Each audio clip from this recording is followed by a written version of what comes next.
John Jastremski joins us now for Knickerbocker Banter. And JJ, I know I'm supposed to be creative and come up with original questions, but I'm going with a 2-0 fastball here. Was this the worst loss of the season for the Knicks? Well, I'm looking forward to hitting the 2-0 fastball. I didn't do a whole lot of that back in the day. But no, it is not the worst loss of the year for the New York Knicks. Now, I think it depends on what your definition of worst loss of the year Getting blown may be. out by a team that's 12 games under 500. I'll take it a step further, Eamon. How about the Cleveland loss on a Friday night when you're supposed to be going up in weight class, taking on one of the best teams in the league? That was bad. And you basically lose by jump street, 45 points, whatever it was, or any of the games in Boston against the Celtics.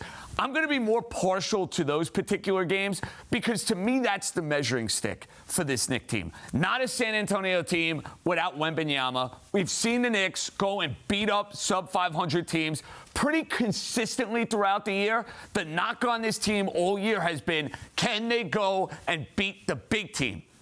I know they can beat sub-500 teams. I'm not worried about a dud of a night against the San Antonio Spurs, but I'll give him a pass with Jalen Brunson out. I'm not giving him a pass for those games against the elite because when playoff time rolls around, Eamon, those games are far more indicative of what you're going to see than the game we saw on Wednesday. It's nice to see him fatten up against some of the subpar teams here. They got a soft part of the schedule. Let's get on a winning streak. They were down by 28 at one point. I get that, but they're locked into that 3 anyway. They had Seton Hall fans thinking they were watching Mahmoud when he had 32 against St. John's in 2020. Karl-Anthony Towns, for what it's worth, as good as he was offensively, I mean, my goodness, did they go after him from beyond the three-point arc? He does not like to play defense. Ugly. All right, the Josh Hart roller coaster continues after another triple-double against the Heat. Basically a no-show in this one. We saw minus 26, 2 points on 4 shots. JJ, how important is he need to be some more consistent here? Eamon, they need to get him back to where he was offensively last year. And you do have to wonder, with Josh Hart, is he out of his element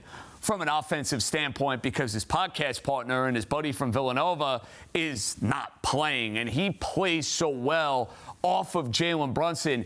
Is that throwing Josh Hart for a loop? But it goes beyond Josh Hart. I mean, you look at this game against San Antonio, they got subpar efforts from Mikal Bridges and OG Anunoby. And the reality for the Knicks, the way they're built, they're going to have a hard time beating anyone when Mikal Bridges, OG Anunoby, and Josh Hart are as off as they were against the Spurs. Do the 17-51 Hornets count as anyone?